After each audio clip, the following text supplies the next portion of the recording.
La novia Nahual. Me llamo Iván, tenía tan solo 19 años de edad cuando tuve una experiencia horrible. En aquel entonces vivía en Comala, en el estado de Colima, y para mi mala suerte es uno de los municipios con más leyendas de brujas y nahuales. A pesar de ser un municipio mediano, la mayoría de la gente se conoce y no era difícil enterarse de lo que ocurría a alguien cercano. Se había corrido el rumor de que una mujer se aparecía en las noches a mitad de la calle en la avenida principal, y si tú te la topabas, no tenías que dejar de mirarle hasta que te dejara de ver ella, o se desvaneciera ante tus ojos, o de otro modo, un animal grotesco te perseguiría hasta alcanzarte. Eran rumores que eran cotidianos entre los vecinos, y cada semana se contaba que un vecino o familiar ya había desaparecido. Yo en lo personal jamás lo creí, pero el día en el que ya no volví a ver a mi amigo Julio, todo cambió. Se podría decir que mi historia comienza un poco antes de conocer a una mujer hermosa que me tenía cautivado. Creo que era una noche lluviosa de domingo. Nos encontrábamos cenando cuando alguien tocó a la puerta de forma insistente. Mi padre, al abrir, se encontró toda empapada a la madre de Julio. La miré alterada y me di cuenta que estaba llorando. Aunque su rostro estaba mojado con la lluvia, se le podían notar aún las lágrimas resbalando de su mejilla. Le preguntó a mi padre si en casa se encontraba Julio o si lo habíamos visto en algún lado. Ella nos comentó que en la noche del sábado Julio le había pedido permiso para ir a un juego nocturno en los campos de fútbol con sus primos. El campo de fútbol se encontraba cruzando la carretera. No se encontraban lejos, pero sí era necesario cruzar por la carretera para llegar directamente a ellos. Desde ese entonces no supo nada de él. Pensó que quizás se había quedado con sus primos a dormir como ya lo había hecho antes, pero resulta que nunca llegó al campo de fútbol. Julio fue por mucho tiempo uno de mis mejores amigos. Incluso íbamos al mismo salón de clases en la primaria y secundaria. Me fue muy difícil hacerme a la idea de que se había perdido o de que algo le hubiera pasado. Se convocaron a varios vecinos para salir en la búsqueda de Julio. Incluso participaron más personas de otros municipios. Se contrató perifoneo para anunciar su búsqueda y se utilizaron perros para dar con su paradero. Pero no se tuvo éxito. Desde ese día las cosas cambiaron en nuestra colonia. Las leyendas se volvieron verdaderas. Ya no se veía ningún niño jugar en la noche. La gente andaba en grupos, pero jamás sola. Mis padres se volvieron algo sobreprotectores con mi hermano pequeño y conmigo. A pesar de mi edad, mis padres me tenían muy vigilado a dónde iba y cuándo regresaría. Incluso pensé que esto sería pasajero, pero duró más debido a que comenzaron a reportarse más desapariciones de otras personas en otras colonias muy cercanas a la nuestra. Había días en que daban las 6 de la tarde, parecía que era toque de queda. No se veía ni un alma por las calles. Una noche, un mes después de que Julio había desaparecido, pasó algo frente a mi casa. Mi hermano pequeño y yo dormíamos en la misma habitación en una litera. Yo dormía en la parte de arriba y mi hermano en la parte de abajo. Siempre me despertaba a mitad de la noche para ir al baño y aprovechaba para tomar un poco de agua. Hacía mucho frío, así que tomé mi cobija y me envolví en ella para ir al baño. Mis ojos ya se habían acostumbrado a la oscuridad, así que no tenía necesidad de encender ni una sola luz. Sabía que si tomaba agua perdería el sueño. Quería seguir durmiendo, así que por esa ocasión no fui a tomar agua. Cuando estuve a unos pasos de nuestra habitación, escuché que mi hermano se quejaba de algo. Así que me apresuré a ver qué le pasaba. Mi respiración se contuvo cuando me di cuenta que en la parte de abajo de mi cama se notaba una silueta de una mujer que levitaba sobre mi hermano. No podía creer lo que miraba. Incluso creí que aún estaba dormido. La mujer abrió la boca y al mismo tiempo mi hermano abrió la suya. Entonces la mujer aspiró profundo. Noté que mi hermano se arqueaba de dolor. Mi reacción inmediata fue gritarle, y luego a mis padres. La mujer se me quedó viendo. De pronto, mi cuerpo se sintió pesado. No podía mantenerme de pie, así que tuve que arrodillarme, pero alcancé a encender la luz, y al hacerlo, la mujer salió por la ventana y voló como si fuera una sábana suelta en el aire. Cuando llegaron mis padres asustados por mis gritos, traté de explicarles lo mejor que pude, pero no me creyeron. Me pidieron que siguiera durmiendo y no espantara a mi hermano. Por último, me pidieron que cerráramos los ventanales. Mi hermano sí parecía creerme. Ya un poco más tranquila la situación, me acerqué a la ventana para cerrarla. Entonces vi a una hermosa mujer justo a la mitad de la calle. Parecía estar muy atenta a nuestra casa. Vestía de blanco y sus ojos brillaban. Me quedé atónito a su belleza, pero un jalón de mi hermano me despertó del trance. Cuando quise volver a mirarla, ya no estaba. Mi hermano me confesó que tuvo una pesadilla en la cual veía a todos los niños que habían desaparecido alrededor de su cama. Julio estaba entre ellos. Todos parecían tener el rostro lleno de lodo. Le pedían ayuda, pero por más que les preguntaba cómo podía él ayudarlos, ninguno le contestaba. Él escuchó todo lo que le comenté a mis padres. No quise asustarlo, así que le dije que todo había sido mi imaginación. Le pedí que me hiciera espacio para acostarme con él. Apagué la luz y lo abracé para que se tranquilizara. En eso escuchamos un ruido proveniente de la ventana.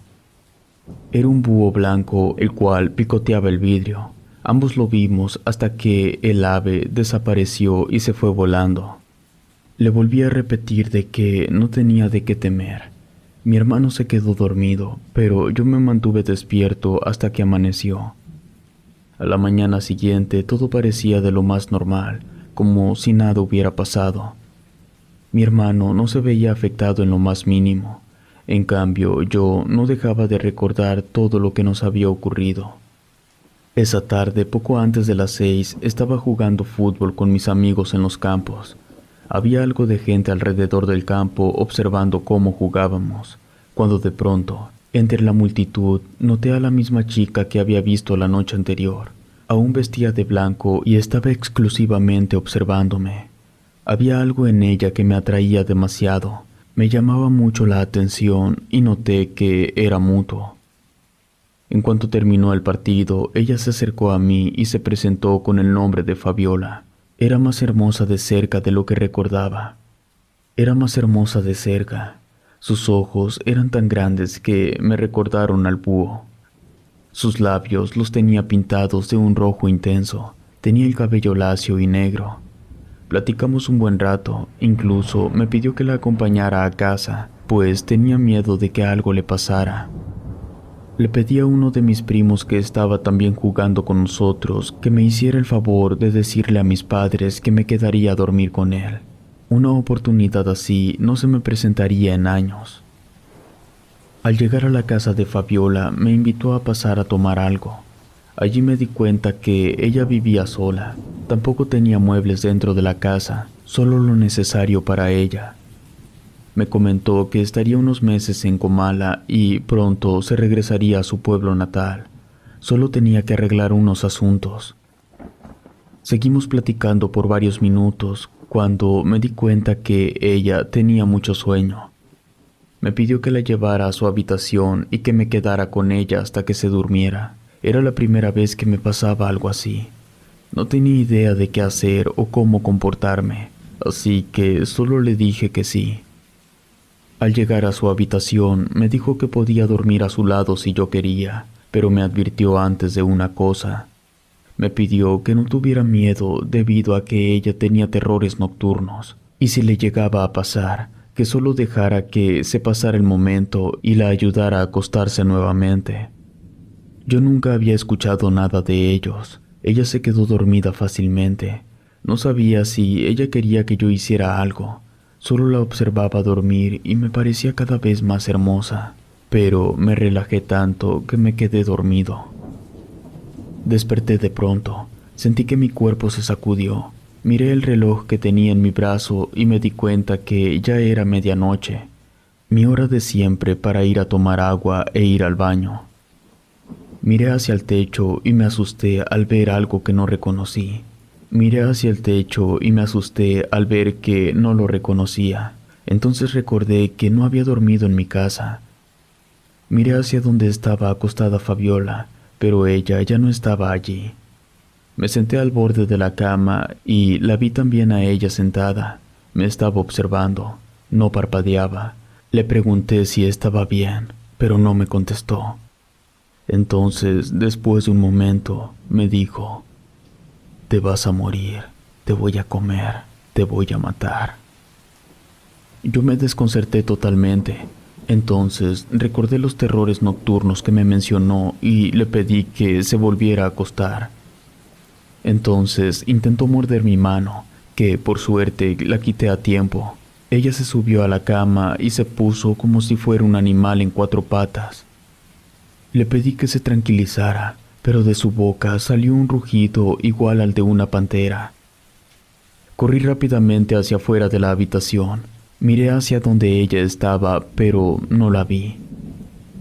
De pronto, detrás de su puerta, una enorme figura de un animal de color negro me estaba observando. Me gruñía como si estuviera invadiendo su territorio. Salí rápidamente de la casa y pedí auxilio a gritos. Miré hacia atrás y lo que parecía ser un puma negro ya me estaba persiguiendo. Corrí tan deprisa como pude sin dejar de gritar. Noté que varias casas encendieron sus luces, pero yo las pasé de largo. Tuve la sensación de que en cualquier momento ese animal me alcanzaría, y cuando lo sentí a unos centímetros de mí, y el corazón ya no me daba para más, escuché un estruendo. Caí al suelo exhausto. Miré hacia atrás y me di cuenta que el puma se tambaleaba de un lado a otro hasta dejarse caer al piso. Su cuerpo comenzó a convulsionar hasta convertirse en Fabiola, o por lo menos eso era lo que parecía, pues en su rostro se notaba una especie de pico. Noté cómo su mirada se desvanecía hasta que sus pupilas se dilataron por completo. Miré alrededor para ver quién me había salvado, y me di cuenta que era mi padre sosteniendo una escopeta. Junto a él estaban algunos vecinos, la madre de Julio, mi primo y mi hermano pequeño. Yo les agradecí tanto que me hubieran salvado. Le pregunté a mi padre cómo supo que yo estaría ahí. Mi padre me contestó que hace unas horas mi hermano había tenido una pesadilla en la que yo estaba enterrado en el patio de una casa. Mi hermano reconoció la calle y le dijo a mi padre: tuvieron un mal presentimiento de la situación, así que fueron a buscarme a casa de mi primo, y allí se dieron cuenta que yo no estaba. No hubo de otra más que decirles hacia dónde había ido. Uno de mis vecinos se acercó al cuerpo de Fabiola, y al ver que no se movía, decidió dejarla allí. Pero en cuanto se dio la vuelta, Fabiola se levantó por sí sola, y se fue rápidamente de nuestra vista, perdiéndose en la oscuridad. Esa fue la última vez que la vi en toda mi vida. La casa de Fabiola se inspeccionó de pies a cabeza. Desafortunadamente, se encontraron las tumbas de varias personas, una al lado de la otra. Se abrieron todas, y entre ellas se encontraba la de Julio. Se celebró una misa a su nombre. Tras esa noche de terror, la tranquilidad regresó a Comala. La desaparición de Fabiola dejó de ser un problema para la comunidad, y las leyendas y misterios quedaron en el pasado. La vida volvió a la normalidad y poco a poco los niños volvieron a jugar en las calles. La experiencia que viví me dejó marcado para siempre. Además, la desaparición de Julio dejó una huella profunda en nuestros corazones. Aunque su cuerpo fue encontrado y se le dio el último adiós con una emotiva misa, su recuerdo siempre permanecerá en nuestra memoria. Relato escrito y adaptado por Lengua de Brujo.